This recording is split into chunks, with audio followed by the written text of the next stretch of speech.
Good afternoon, you blasphemous sinners. We're gonna take you to church now, the Church of Good News, to repent for your sins with a holy little smile. Amen, brother. So I want to go right into the first story because this is one that kind of blew my little reptile brain. We just got a new physics update to our understanding of the universe. We got a little patch notes. It was discovered for the first time ever that space isn't exactly static and empty, or rather, isn't exactly static. There's gravitational waves that are constantly in like a push and pull, so it's kind of akin to like choppy waters of the ocean with all these gravitational waves. The astronomers recently confirmed this, which actually helps confirm Albert Einstein's theory of relativity. It's incredible how accurate that man has been on like everything ever, and he never wore socks either, if you knew that. That might be part of it. It had to be a large part of it, but it's really impressive stuff. It probably isn't going to change our day-to-day life, but it really helps further our understanding of the universe because, again, that's huge. Yeah, I saw they said they've been hunting these waves for over a decade now. Yep, and they can finally confirm it with compelling evidence. Which, can you imagine dedicating your life to something for over 10 years and then being right and finding it? That's good news. That's like the story of Moby Dick. That's their white whale, and they caught it. We finally did. I think it's very interesting, and I'm excited to see what else we can learn about the space around us. Hopefully the next one is dark matter. What do you want to find out about dark matter? That we can use it in some way. If I remember correctly, now this could just be totally wrong, and I'm willing to admit that. It could be. If I remember correctly, a single like pencil tip of dark matter creates a big enough explosion like 10x a nuclear bomb. I feel like we don't want to learn to harness that. But imagine if we did. You don't have to imagine it. You know exactly what would happen. We would weaponize it and use it. We'd use it for really fast internet speeds. Dark matter routers. Gaming on 5 billion gigs per second. Then you could finally download Ark Survival Evolved in less than 3 days. Oh my God, you're so right. Wow. The future is bright Thanks to and dark. To the gravitational waves, baby. Yep. So coming back to you from outer space, we've got some news about Mars. A 3D printed Mars simulation habitat that's about 1,700 square feet had the 4 volunteers go in, and they're going to be locked in there for a year. So this is going to be used to simulate life on Mars, so we can run tests without them having to actually leave the planet. And they're going to just be reporting, I believe there's a flight engineer, a medical officer, a science officer, and the commander. So over the course of their year here, there's going to be a communication delay with headquarters that goes from 5 minutes all the way up to 20 minutes to simulate them leaving the planet and getting further and further away and having to become more and more autonomous as it happens. So the hope is we learn some things so they can actually go to Mars one day and know what the hell they're doing. So that kind of sounds like a nightmare to me. I'm gonna be honest. That sounds horrific, but very important for our understanding of life elsewhere. It is. I'm a little surprised they don't have like a personal chef to cook some yummies for them on this long Well, I don't think they would going to Mars either. An astronaut chef, I think, would be integral. That is true. You got the engineer, the You're gonna need medical good officer. nutrients. I mean, I guess if you really think about it, they get bags and they but just imagine have if you had a personal chef to take those ingredients and make something incredible out of it. They really rehydrate those foods. Yeah. I think it's an untapped market. I think you're right. We should train to be astronaut chefs. Yeah, we could open our own like space restaurant, and maybe then we'd finally get some extraterrestrial visitors. Like, I want to try this cuisine. Nobody visits here because they go, this food stinks. They got Waffle House here? No, thank you. I don't want to get in a fight. I want food. I keep thinking of gravitational waves now. So like the ripple effect that causes the gravitational waves is absolutely nuts too, because it has to do a lot with like black holes and shit. Totally unrelated to Mars. I mean, not really. They're going to have to fly through it. So the gravitational waves push and pull the space-time continuum itself, if you can believe that.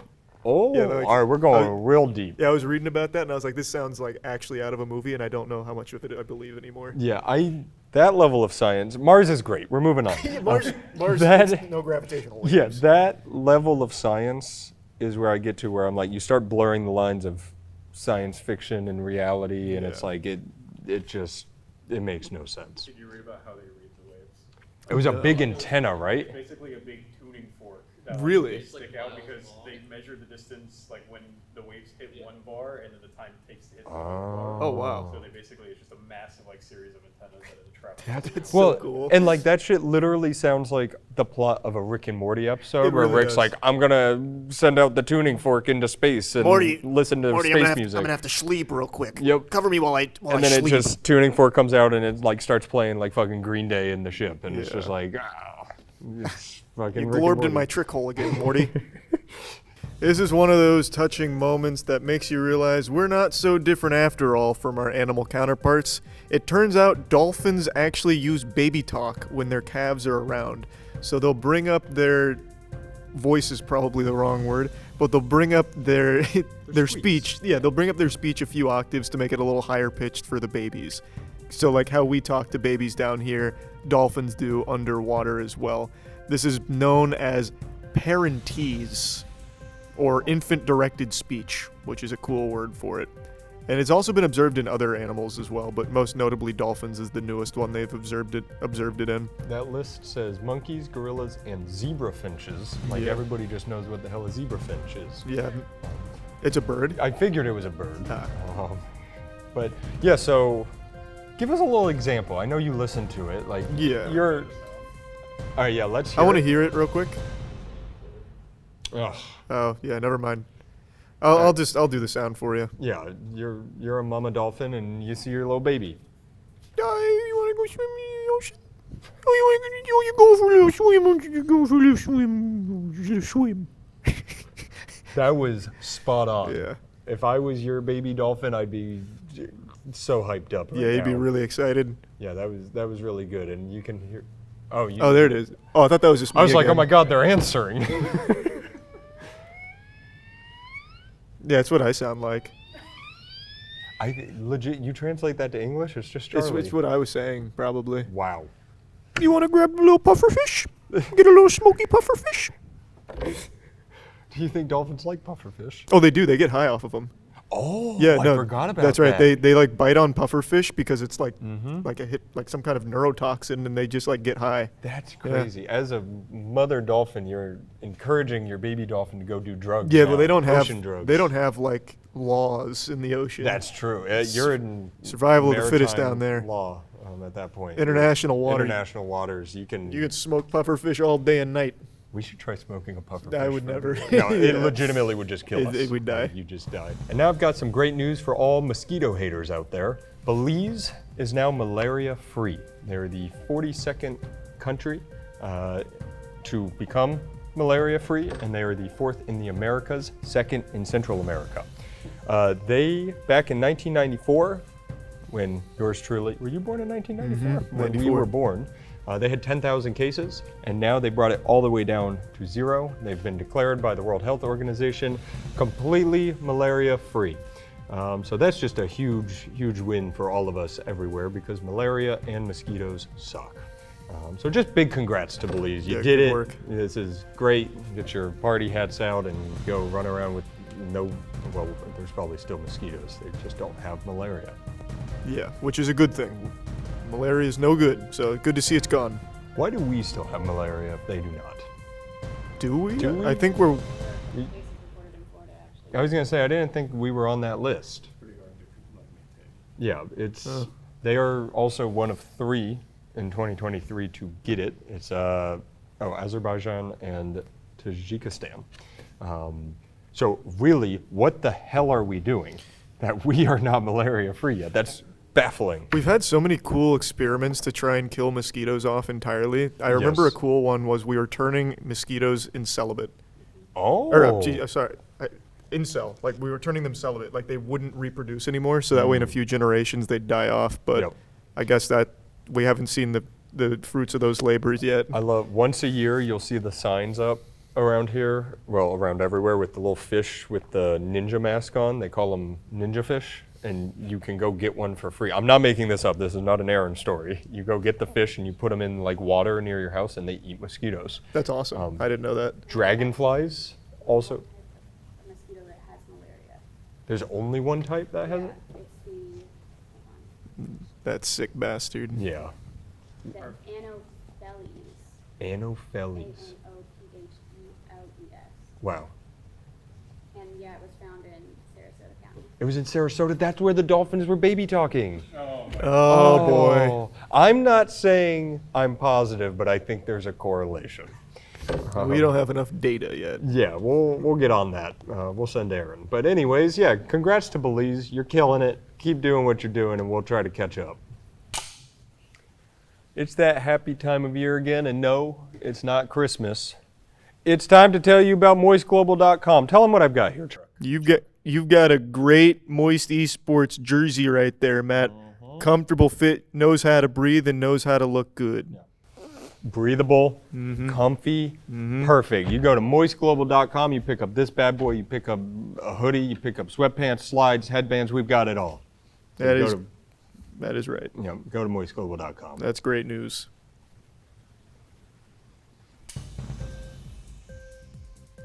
Here's another cute animal story for you.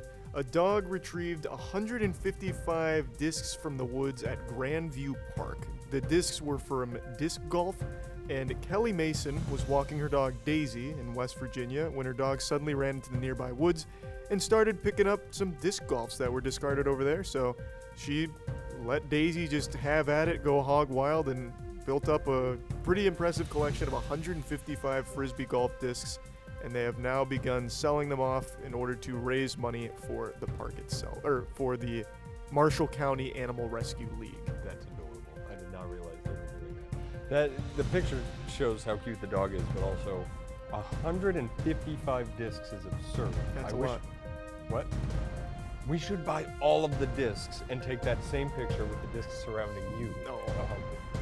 I want to know how long this took, though. Like, if you said, hey, go pick up 155 discs, it would take me a day, like an entire day. Yeah, but with a dog, you have to keep in mind, doesn't have two hands, only True. one mouth, has to go there and back, very inefficient. This probably took a couple months. The story makes it sound like it was in like a short period of time in a day. No, it seems like a mission. I think Like she brings the dog. Okay. when she walks her dog, often Daisy will then go into the woods, get maybe 2 or 3 frisbee golf discs, and then I was much more thinking like the way it sounded was like Daisy went into the woods, and then came out with a fuck ton of discs, and her owner was like, "Holy shit! Like that's 155 she'd need Frisbees." to rent a U-Haul for that. True. Well, great job, Daisy, Good and work, I hope Daisy. all of those discs sell. Amen. Now, this is another animal story that hits very close to home because this chimpanzee never got to leave their home for 28 years. A chimpanzee named Vanilla was rehomed from a wildlife sanctuary in LA and got moved to a place in Florida after the LA facility shut down. And this chimpanzee got to see the sky for the first time in her entire life. We actually have a video showing you how absolutely adorable this moment was. It was sad, that she didn't get to see the world for a while, but now she got to go out and see it, and she's excited. Not to fact check you live, but it says from a New York lab. Oh, what's all that about the LA thing? Well, we'll go back. Oh, that's actually adorable.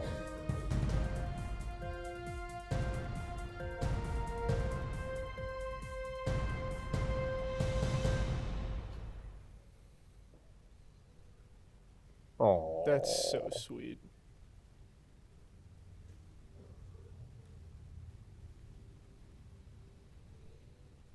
oh my God. This might be the cutest one we've covered yet. Yeah, this is I adorable. can't handle that. I'm gonna cry. And immediately getting into the shade because the sun hurts. Yeah, it does. It does. So there's some bad there too. So yeah, well, somebody look real quick. I think you're right. I was like, why would it leave an LA? Yeah, why would it leave a Why would it sanctuary? outside? But yeah, as you saw there, Vanilla and Shake got rehomed. They were 2 of the last 7 chimpanzees to get rehomed from this facility. Shake ran right outside. Shake was excited. Vanilla was apprehensive. She sat in the door and was like, I'm not really sure. And then as you saw, Dwight, the alpha male, was like, no, you're good, come out, jumped right out. Just adorable. That was adorable. But yeah, so it's from a New York, redact everything I said about the LA thing, made no sense. From a New York-based lab, rehomed to Florida. Hey, and a really topical piece of last-second good news. This morning, as of recording, the one of one Magic the Gathering Lord of the Rings card was found. This card had a $2 million bounty on it issued by Dave and Adams for the first person that found it. And whoever found it took it to PSA, it got graded and apparently authenticated and got graded a 9. 9. Of course, there's one in the world and it's a 9. Yeah. There's a lot of criticism over taking it to PSA over Beckett because not only do you have to pay $10,000 to PSA to grade a card that's valued over $250K. How did they get it graded so fast, too? Yeah, that's what I was going to say. The speed is also a little suspicious, but also Beckett had offered to do a special Lord of the Rings grading for whoever found it, and for some reason they didn't choose. I know this is good news, so it's good news for the person who's It's good news for the person that found it. This is life-changing. Bad money. news for us because we wanted to find it. Did want to find it. But also, yeah, that seems weird as shit. Why would you not? Maybe they just didn't even see the thing about Beckett. Maybe they didn't. I know just about can't Beckett. imagine you know about PSA but not Beckett. Yeah, especially after like this kind of publicity around the card. But yeah, so it has been apparently authenticated, but I do want to at least put out a little wiggler here that there's a chance that it could be counterfeit.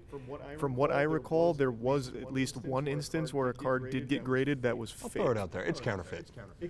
Maybe. I'm just saying. I'm not saying it is. I'm just saying it could be.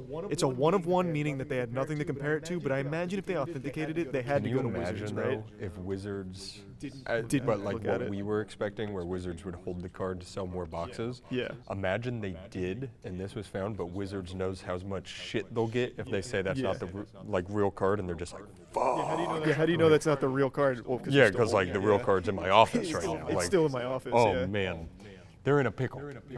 I know this is all just us making things up, but man, are they in a pickle? It's a speculative pickle on our head theory. Yeah, as I like to say on the legal side, that card is as fake as I legally can say as a joke. Good news though for the. Yeah, I hope you cash in. I hope you get your I hope money. you cash Please in. sell the card. You gotta sell it. There's a lot of people who'd be like, I'm keeping this and hanging it on my wall. You may do that. Just sell the damn thing. I don't think there's many people that would turn down $2 million for a Magic the Would you sell Gathering it? card.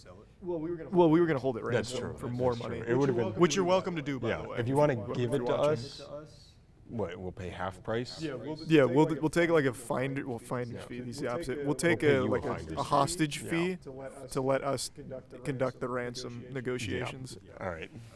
Now I want it. Hey, it's that magical moment of the good news segment where we win you a lot of money through the lottery.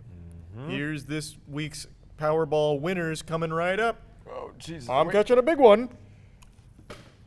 You know, if the guy would have just played our numbers, or girl, he wouldn't have needed that Lord of the Rings card to sell. That's true because your first Powerball number is what, Matt? 66. All right. I'm going back into the money pool. Oh, that's a big duck. It's crazy that we give out such good content for free. We actually make you money. 25. Make sure to play these, sports fans. What do you think the next one's going to be? It's going to be an 8. Really? That's an 8. Oh, it's a 50. You know what I'm feeling on this one? Huh. 12. 12. That's like catching a giant tuna. Whoop. Here we go. Why? He's on the line. Why is it like catching a giant tuna? I don't know. 44. Man, hey, far be it from me to question our scientific method, but these are some high numbers. We are simply the vessel that God reaches through to pull out these numbers. True. Ain't that the truth? All right. Some would call us angels. Yep, last one. 36. And now your Powerball number. Where's those special ducks? Dump that real quick and then I'll. That was genocide. I'm going into a different pond. Fish on. All right. Your Powerball number? 2. All right. All right, here, Let's- hold your mic. So we go smallest to biggest, right? Yep. I gotcha.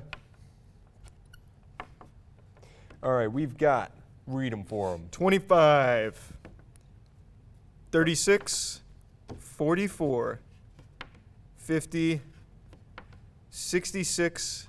And 2. Man, that's going to be a crazy Powerball drawing this week when 10 million people win it. Yeah, they're all gonna get $1.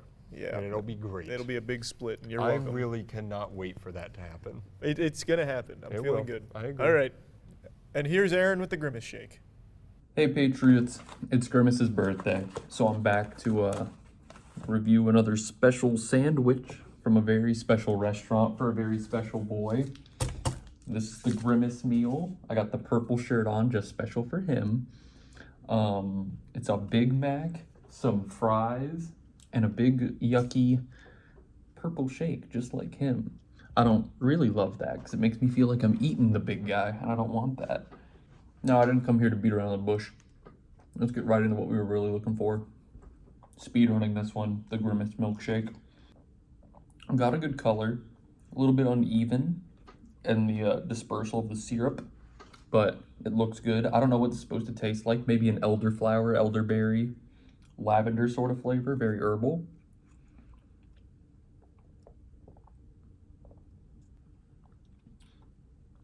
Now, what are you doing in there, Flavor? Now, what's that? What are you doing in there, Flavor? You're acting up a little bit. What are you doing in there? It's supposed to be reminiscent of cereal milk or frosting. That's definitely true. Well, that's remarkable. That's actually a really fucking good milkshake. It's probably going to give you like 2,000 calories and like fart cancer, but not bad. Good job. I don't know if Grimace made that himself, but I like to think so. 2 thumbs up. Good birthday. Happy birthday, Grimace. I love it. Wow, that looked good. Thanks for doing that, Aaron. Yeah, heavens to Betsy. He puts his life on the line for this program, and we couldn't appreciate him more. What a delicious meal. He really does. And big happy birthday to Grimace. Happy birthday, Grimace. It's huge. That's all the good news today. Yeah, thanks for week. tuning in again with us, and we'll see you next week with whatever the show is called. It's got a lot of good news. Yep, more good news on the way, hopefully. Always Bye. good stuff. Bye. Make the camera go out. Yeah, like you see our studio. What is our production?